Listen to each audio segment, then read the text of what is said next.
awa na SCVD. Tous les jours, il est dans l'église. Suivez-moi très bien. Il est là. C'est son église. Mais personne ne sait que ce frère est possédé d'un esprit impie. C'est comme vous êtes là. Il y a ceux-là qui sont possédés. Mais ils sont assis là. Ils me regardent. Mais dans eux, il y a un esprit, mon frère. Ce jour-là, Jésus aussi est venu. Il est venu prêcher la parole. Les frères étaient là. Mais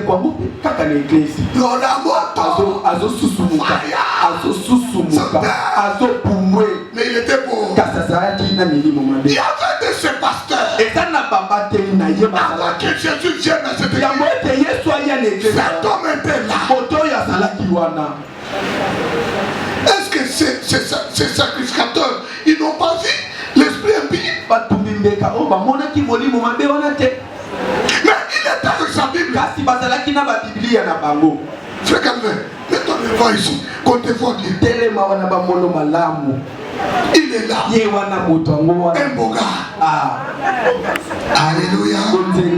Mais il vient tous les jours dans les temps. C'est un esprit impie. Même dans ta maison, tu peux avoir un enfant qui est possédé. Mais si Dieu ne te révèle pas ça, cet enfant va vous manger. Ne touche pas mon fils. Je vois bien. Mwana na tamu tozo sambe tozo mona nzamba zotalisa biso tomoni mwana na yozana na mamwi habité pasteur prophète toi na trésor albi mabe ya ko corriger alinga mwana ngati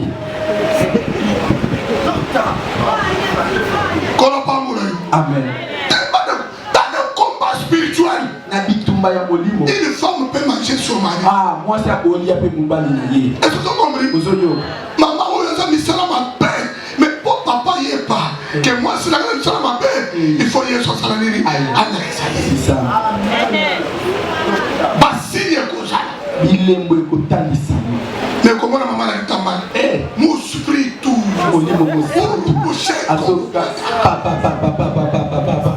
mais toki munene là j'ai intitulé le thème l'esprit et le champ de bataille. Donc les batailles commencent dans l'homme. L'esprit est entré. Quand l'esprit mauvais entre, il prend possession de ton corps. Nous prenons votre chouchou. Attends, c'est de prier. Akoyate. Bon, moi, quand tu dis que on dit que pouf. C'est que minimum m'avait sali. Fandi. C'est que alliance on t'a beaucoup de prier. Fanda. C'est la fandi de la télévision. Si quelqu'un n'a bimio à Kocho, à Kocho. C'est que minimum yaka. Par contre minimum m'avait sali parce que monsieur éliminatif. Papa non pas moi matin. Là on a la piété. Vous êtes dans le terrain là. Alléluia. Amen. Il faut se battre. Dans le terrain, il y a des adversaires. On saura qui est le plus fort. On saura qui sera plus fort. C'est ça la parole. Mais là, un jour, l'homme de Galilée, l'homme de 3 ans de ministère, il a dit je vais prier à l'esprit. Il est entré à continuer à SCVD. Jésus, tout le monde ne savait pas que Jésus ne va pas. Quand il est entré, comme il a le supérieur de tous les acteurs, il est entré directement. Il a vu cet homme qui avait l'esprit. Cet homme avait un esprit impie. L'esprit impie qui était dans cet homme, c'est l'esprit qui a vu Jésus. Parce que là c'est le combat. C'est le champ de bataille. Et comme frère, il a tenté de prier. Mais tout le monde qui était à l'église, ces pasteurs, ces évangélistes, ils n'avaient pas l'esprit supérieur que l'esprit qui était là. L'esprit qui était en lui était supérieur même chez les pasteurs. Est-ce que vous avez compris ça? Si vous êtes des femmes d'esprit, les démons vont écraser. Maintenant Jésus est entré. Jésus n'avait pas dit à cet homme non. L'esprit qui était en cet homme a envoyé seulement Jésus. L'esprit a commencé à crier. Le gens disent, c'est quoi? Jésus, regardez tout ça. Les combats qui se faisaient, personne n'avait pas vu. C'était maintenant sur le terrain de bataille. Il est échappé tout esprit. Jésus a regardé seulement cet homme. L'homme ici pour lui, le corps ici était pour rien. Le corps se faisait derrière. L'esprit est piqué en lui. L'esprit a commencé à crier. Le corps, c'est là qu'il enveloppe. L'esprit a commencé à parler. Bien aimé, faites attention. Lorsque l'esprit mauvais parle, il va utiliser la bouche. Est-ce que vous comprenez? Jésus, qu'est-ce qui se passe? Qu'y a-t-il entre nous et toi? Donc, quand on dit nous, c'est le pluriel. N'est-ce pas? Il y avait, donc il dit nous. Ils étaient au nombre de combien? Donc tu peux être là, tu es possédé de plusieurs lieux. Est-ce que vous avez compris cela? Quand les choses ne marchent pas dans ta vie, qui marche en toi? Qui conduit ta vie? Ça peut être les démons qui sont là. Ils disent que toi, tu as étudié, non? Tu n'auras pas de travail. Lorsqu'on embauche des gens, ce sont les esprits qui sont là. Tu vas déposer la demande. Les mêmes esprits, ils vont travailler là-bas. Ça disparaît de ta demande. Donc on a montré banda na kotisa mikanda mbongo ebimaka ça cause milimo mabe. Est-ce qu'on a dit madame? Amen papa. Oh, dis ma bien. Oh, c'est le docteur des absents. Ah, oh le docteur il y a maladie. Amen. Donc quand quelqu'un est bloqué, ce n'est pas Jésus. Et ça Jésus. Les esprits milimo mabe. Il dit qui a-t-il? Jésus. Qu'y a-t-il entre nous et vous? Donc il demande que Jésus puisse leur laisser là. Pour qu'il puisse se réunir. C'est là où vous remarquerez que ta vie ne marche pas. Tu devais déjà avoir un bébé depuis 2019. Mais comme tu as conduit par les esprits, dès que tu as la grossesse, ils veulent créer. Ça sort. Quel hôpital? Les démons sont à l'hôpital. Ah, la Bible dit chez les Hébreux, il n'y avait pas une femme qui a voulu. Mais où est partie ta grossesse? J'ai une de mes filles. La grossesse a disparu. C'est parti où? De nous et toi. Jésus de Nazareth. Les démons connaissent Jésus. Les esprits impurs connaissent Jésus. Tu peux être là, tu es possédé. Et toi, tu te vois que je suis sérieux. Dans le bout de maman Marteau, Marteau n'a rien qu'à savoir. On a dit non, un démon qui parle. Le combat me le souvient. Les champs de bataille étaient grisés. Et là, c'était spirituellement. Est-ce que vous comprenez? Est-ce que vous Le combat se passe spirituellement. Ton esprit l'a mené dans le champ de bataille. Comme Jésus était supérieur, il est le roi de rois. Le Seigneur des rois. Jésus était tranquille. Les esprits du Dieu venus nous perdre. Bien aimé, il faut perdre tout esprit qui est à côté. Ne négocie jamais avec les esprits. Écoute les démons. Je sais que tu es. Donc les démons connaissent chacun de nous. Bandeko. Ce qu'on sait là qui ndumba. Démons qui ont ndumba. Et surtout l'anglais. Amen. Ah, ne vous t'avons la voiture qui ndumba.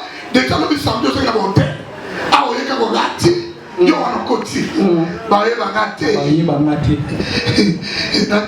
Na personne offrande. Les offrandes. Mais bon, les démons te regardent. Tu étais quelque part. Tu as commis l'impudicité. Maintenant quand toi tu vas chercher des mots. Bima. Démon comme Bima. Jamais. Après nous c'est gagné. Nous étions nettoyés. À sécurité à l'embi. Et ce qu'on s'arrête pas Betty. Démon à Betaka. À Bomaka. Ce qu'on a gagné. Nabutu bali bakazaki nani nabutu fermo eto bombi fermo bakalia bali bakomela so fermo serviteur de moi sauter akagira la chemise abali ko benda ya makasa buto ne moi mba soki okosaka les démons ça si tu te mets ici soki otelemi tu prends les engagements et que tu n'honores pas les démons ça ils t'auront à partir de ça.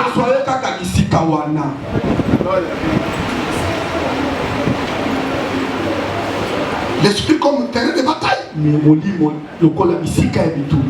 Jésus regarde, écoute la prière des démons. Et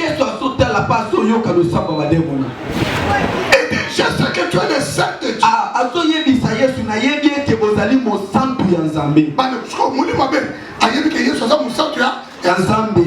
Jésus est saint. Chez Jésus, il n'y a pas de péché. Et les démons savent. Est-ce que toi aussi, les démons peuvent dire que tu es saint de Dieu? Quoi, Sherman?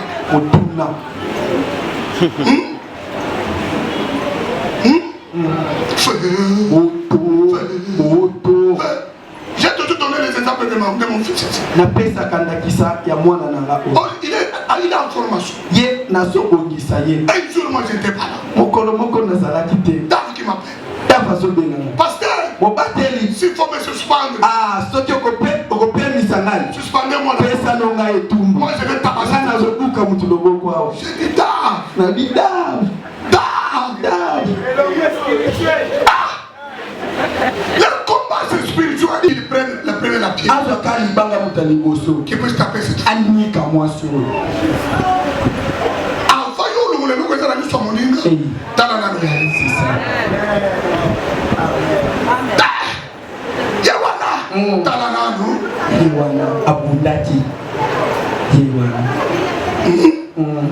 Ça chauffe.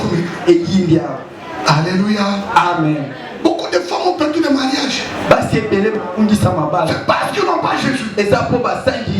Oh, même si ton mari sort, on vient t'apprendre que tout le qui est. Toi, agis-le.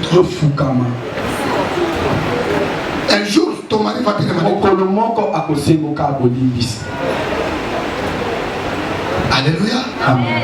On n'entend pas qu'ils aient maintenant. Non. Alors, l'esprit m'a fait dire à Jésus que tu es saint. C'est-à-dire, nous sommes appelés à marcher dans la sainteté. Hier, j'ai prêché aux jeunes. J'ai prêché aussi aux petits enfants. Mais aux jeunes, je leur ai dit les critères de la jeune. Le samedi prochain, je vais parler sur un thème. La sexualité qui est la porte des démons.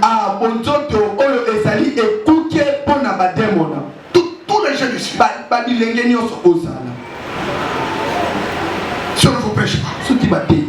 Alors les démons profitent pour entrer dans les péchés. Spirituel.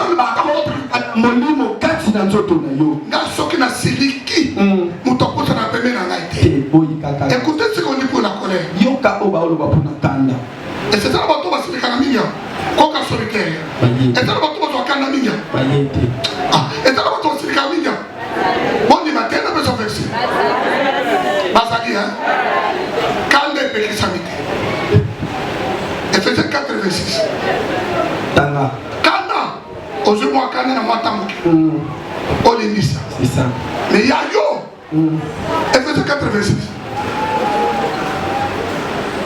Vous avez trouvé? Lisez. Éphésiens chapitre 4, le 26e verset, la Bible dit: si vous vous mettez en colère. Si vous vous mettez en quoi? Si vous vous mettez encore en colère. Si vous vous mettez encore on y va. Donc c'est dit qu'on silique ça. Est-ce qu'on a dit bien?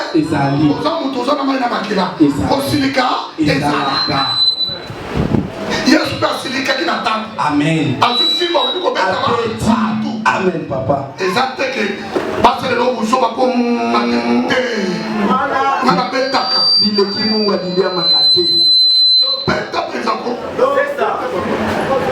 Amen. Amen. Si vous mettez en colère, ne péchez point.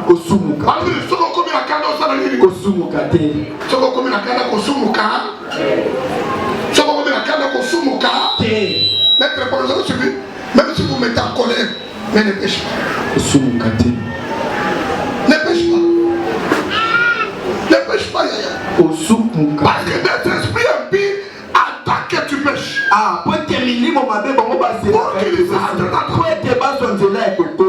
Continue. Que le soleil ne se couche pas sur votre colère. Oh! Que le soleil ne se couche pas, tu parles. Maman Yaka.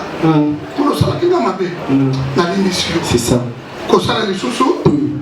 Mais et ça, un mois, 2 mois, 6 mois. Continue. 2 ans. 2 ans. Balo qui s'est raconté. On a commis ma sou. Et commis péché. À ton sang de l'idée. Yo. Mais nous m'avons dit yo. On y va. Et ne donnez pas accès au diable. Ne donnez pas l'accès au diable. Yo. Et ça va tout. Dans la canne d'un petit vélo. Luka délivrance. Luka nini? Délivrance. Luka nini? Nga soki na siliki. Muto apesa nga conseiller. So yo na. Yo yes.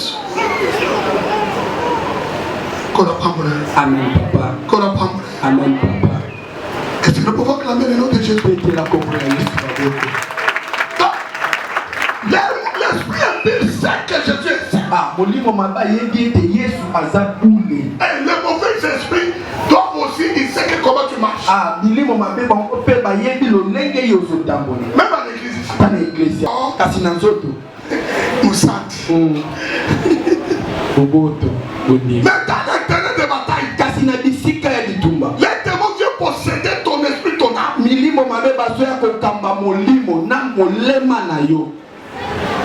Alors quand les esprits ont fait leur prière, je suis le menaçant. Bien aimé, nous devons menacer les esprits. Il faut connaître quel démon que tu menaces pour le menacer.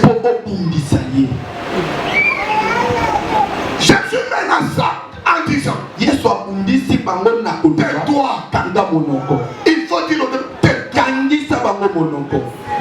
On ne collabore pas avec les esprits. On a vendu la moto. Toto yo. Nan yo camarade na yo. Pas de dialogue. On va prier le sous. Même à test que nous foutu. C'est ça. Qu'on ne peut pas sentir. À sentir. N'a pas de prier dans zéro. Pourquoi nous avons quel est le tout? N'a pas de louange. Adoration. Sanctification. Dans quoi tu vas l'écrire? Voilà. Il y a ma casse. donc il y a un saut là le parcours et ça la montagne et ça la comment on est ça la papa le pas ce que ça la ça la même la Thomas Joven on doit sentir que là où tu es avec Jésus-Christ. Jésus qui dit à cet esprit impie, tais-toi et sors de cet homme. Vous avez bien compris que ça c'est un vélo. Et tu as compris maintenant. C'est le démon qui va sortir. Tu peux être ici, tu es connu par le démon. Donc ce sont les démons qui te conduisent. J'ai la prière, tu ne peux pas venir. Comme c'est lundi ici. C'est papa qui est entré. Jusqu'à vendredi matin. Papa qui est entré. Donc celui qui n'est pas dans le groupe. On se rencontre lundi. Pour les papas, je vous avais demandé. Prenez les lundis. En tout cas, président Julien. Spirituel qui influence le physique.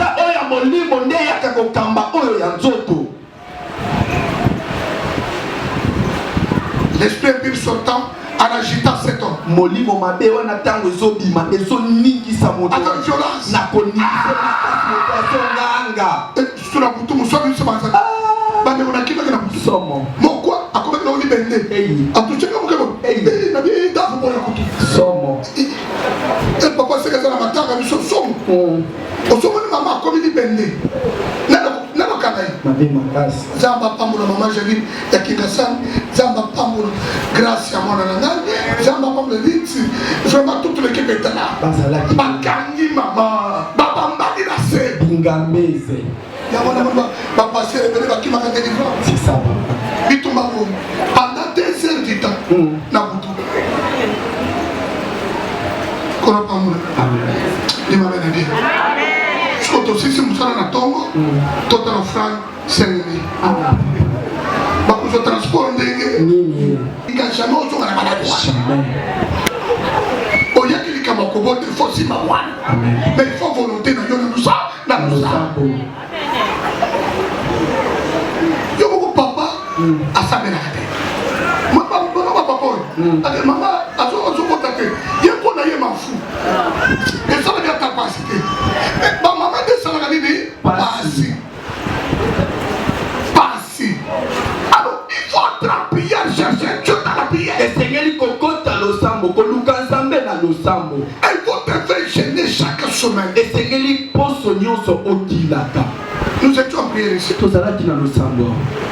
Dieu nous a recommandé d'aller dans toute famille. On a fait des choses.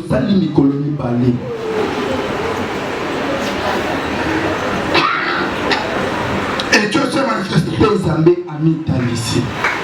Je voulais dire par là. L'esprit occupe une place dans ta vie. C'est l'esprit qui combat. Le diable aussi entre par l'esprit. Le diable peut être détruit par l'esprit.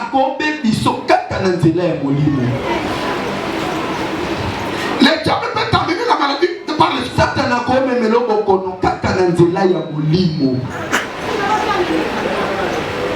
Mais si tu n'es pas fort dans la prière, attends qu'il avait écrit ligne. Tu vas ressemble à la tête.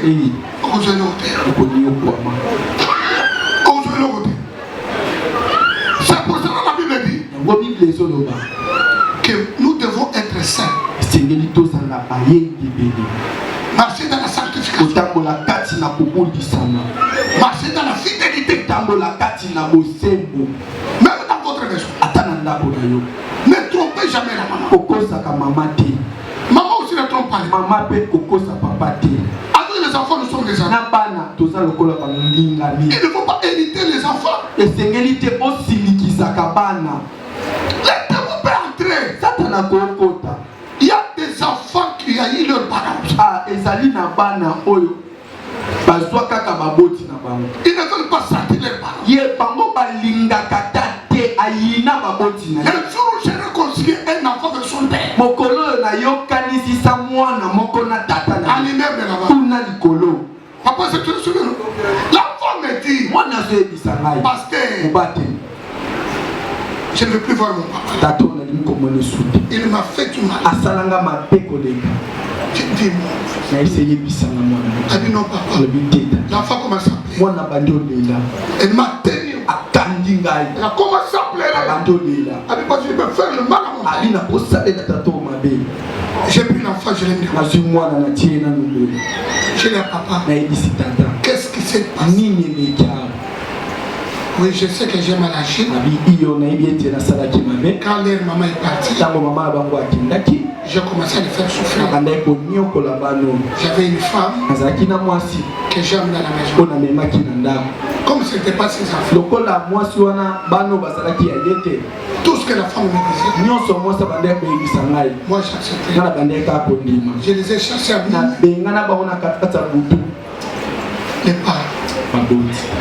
J'ai dit, toi, je les ai cherchés Alobi na bengana bango jusqu'aujourd'hui. Tilelo. Les enfants dormaient dehors Bana bakoma ekolaka libanda. à cause de papa, Kaka mpona tata. à cause de la maman. Mpona mama. Maman, t'as dit comment vous allez. Yo, on a la gaffe, on a vu le coquin de Panabino. Azonga na Je ye. ne sais pas, on a un peu de ok, ok, n'a qu'elle est pas ok, ok. Nini eza? Yo, quand il parle bien, non, il est ça, qu'on a. Je ne sais pas, non, tu es bango. Nani? Je vous dis vrai. Naokosa bino te. Il y a des femmes possédées par les démons. Eza na basi demo na bakambaka bango. Si une femme là réussit à récupérer un mari d'autrui, Soki mwasi wana azwi mobali ya bato. Jézabel, Yezabela. directement cette femme va travailler que cet homme peut s'oublier même ses enfants. Akosala nyonso ete mobali oyo akosala bana na ye. Si ces enfants là venaient, Soki bana bazoya, Jézabel va leur dire, Jezabel akoyebisa bango.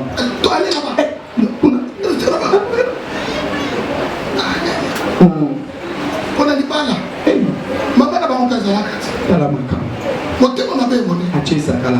Mais il y a d'autres mamans Eza bamama mosusu. qui ont non, amené ces Ye ata bana mbandaki pakata ya bango kaka baza ya ngai. au bout de parmi nous nous tous. C'est ça. Yo quand c'est pas où yo côté de pas oh yo côté pas souvent kaka oh yo le côté qui va. Ndabini ministre. C'est ça. Ndabini PDG. C'est ça. Ndabini Nyonso. Akolenge là yo, c'est ma maman. Akoloba odi mama. Mais oh ya le moment. Ah on a maman ça dit ni abami. Quand on a monté ma vie. C'est ça. Quand on a monté ma vie. Jamais. Je parle à quelqu'un. Na solo bila mutu. Même dans la famille. Ata na libota. Si on te donne une responsabilité, Soki bapesi yo mokumba moko. prenez ces responsabilités. Zwa yango. En tant que maman, Zala kola yo te. tu peux réconcilier ta belle famille. Okoyokanisa libota ya À baboti. cause de toi, Kaka mpona yo. tu réconcilies ta belle Osangisi bango. famille. Moi, c'est naïe. Moi, dans un C'est ça. on m'a dit à maman Bokilo, à quel point moi, on a rien à Kaka mpona yo. Ah, ma fille, Mwana na nga ça mwasi. cause de tout. Eza kaka mpona yo. Vous souvenez l'amba. C'est ça. Maman, il nous commis beaucoup. Ce que vous me poignez, le mien a pris la yon qui t'a mal. Ah, moi, nana, Zamba Pamboula. C'est ça. Ce que vous ne pouvez me coller, elles ont Pamboula.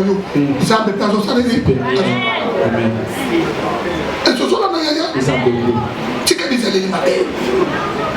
Aujourd'hui, Tika Bizalé, Ma belle. papa, yo pesa na motema monene. Ce que papa sur rapport à maman appelle sur rapport à moi. Ça n'a pas de maîtrise. Madame, Banzi mwana bitabu. Comme il a dictateur, non. Banzi mwana bitabu. Madame, Na mama. alléluia. Prenez tout le monde en charge. Et Dieu va te bénir. Nous sommes des pèlerins sur cette Na terre. mokili twana biso baleki nzinga. Vous devez savoir que le tout, c'est pas par l'esprit. Boyeba ete nyonso elekelaka na molimo. L'esprit comme terrain de bataille. E molimo nde bisika Si tu gagnes spirituellement, soki na molimo yo longi. physiquement, tu vas gagner. Nzoto bokolonga. Seigneur, Kono. tu as dit, Tout ce que moi j'ai demandé en ton nom, je l'ai. Qui bloque mon argent, qui est en train de m'associer. Quand tu fais des prières, c'est dans le monde spirituel. Et les choses vont changer. 2 Timothée chapitre 1er, verset 7.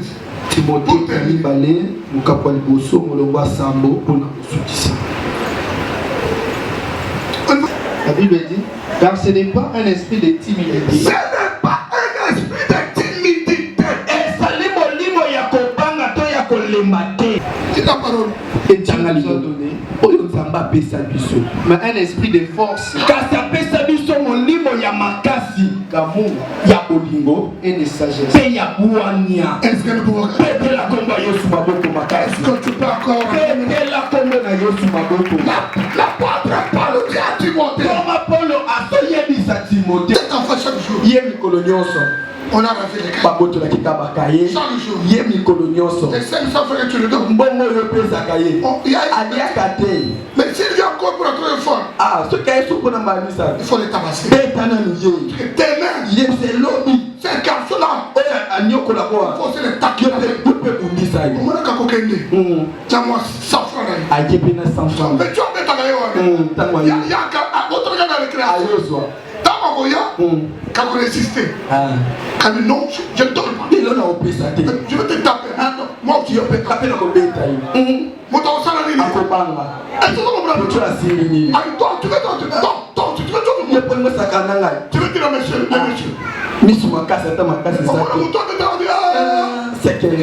Il y a un problème. C'est la même façon avec l'esprit. Les diables te t'amènent à ça. On y a attaqué dans la prière. Je mets la prière de mercredi. Je mets la prière de jeudi. Pour les Saint-Esprit à te descendre. Mais tu vois quelqu'un te déjà prier. azosambela lolenge alingi lokola alingi te azotalaka. Non, il y a une maman qu'on m'a recommandé, je ne vois plus. C'est que maman s'est fort en qui. Maman me dit, c'est que maman, je ne vois plus. La maman que vous m'avez recommandé, je ne vois plus. Je ne vois plus. La maman est venue. Maman a eu tout à chaque malade. Il y a de la caca. Appelle la caca. J'ai regardé la maman. Nathalie maman. Je sais qu'il venait. Maman reste là. Maman Salawa. David déclare seulement. Eh, mon camion. Il y a un lobby maman qui dit. Les mots sont sortis. Pendant une semaine. Et ça lui pose au monde. Et je ne vois plus. Non, on est soudé. Après, il va le chercher. Sa délivrance est possible. Eh, au Kangola. Donc, viens avec les démons. Donc, tout ce que vous vivez, des mauvaises rêves, ce sont les esprits. Il faut les chasser. Écoutez ce que Jésus nous dit. Écoutez. Cherchez d'abord Marc 16, 20. En attendant, moi je continue. Ah, Marc 16, 20. La Bible dit, l'apôtre Paul dit, car ce n'est pas un esprit de timidité que nous a donné. Dieu nous a pas donné un esprit de timidité.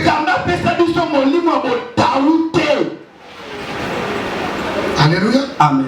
Il me reste d'aller prêcher en général. Non, je vous dis, papa, préparez-vous.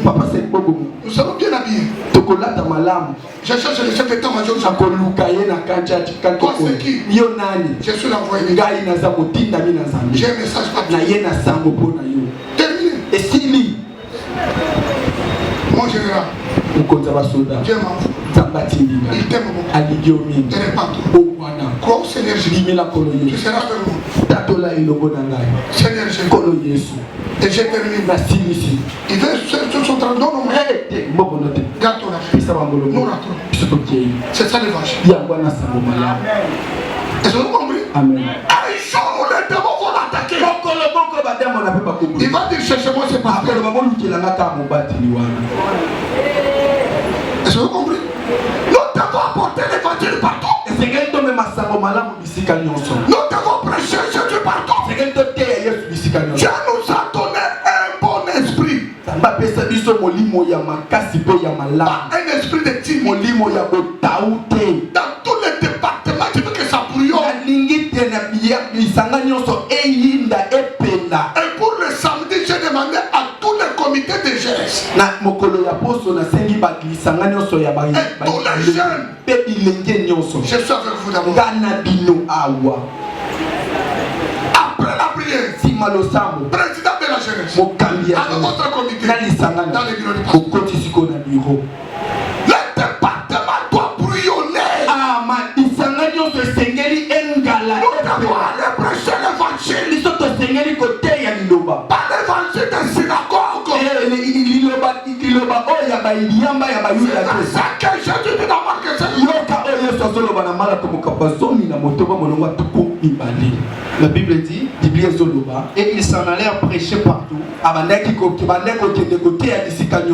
Les seigneurs travaillaient avec eux. Lorsque vous allez prêcher, maintenant le Seigneur va travailler avec toi. Toi, tu ne viens pas la prière. Comment tu vas travailler avec toi? Tu as terminé l'université. Viens à la prière. Commence à déposer les dossiers. Mais sois là. Un jour, on va chercher ton. On va t'appeler. Mais tu es à la maison. Tes réseaux, tu regardes la maison. Moi, j'en ai même marre. Dans mon bureau, j'ai la télévision. Pour les côtés, je vais acheter notre pour mettre à l'église. Et pour la jeunesse, je vais vous enseigner avec des images. Nous devons former l'église de Dieu. C'est la jeunesse. C'est les amis de Jésus. Aujourd'hui, nous allons partir. Ce sont des réalités qui vont dire. Hier, il a joué de tout. Les enfants chantaient. Très bien, c'était très bien. Dans la prière, j'ai prié avec eux. Mais nous devons les former. On n'a pas reçu l'esprit de timidité. Les départements des sociales, vous allez bouger. Et d'ailleurs, tous les départements de président, les vice-présidents ne partent pas. Il n'y aura pas de réunion après prière. S'il y aura la prière, les intercesseurs vont prier après la prière. Pourquoi là-bas? Ceux qui sont comme malade, comment Jésus va confirmer? Moi, Jésus est en moi. Je regarde. Toi, esprit de maladie, n'importe quelle maladie, je t'ordonne au nom de Jésus-Christ de la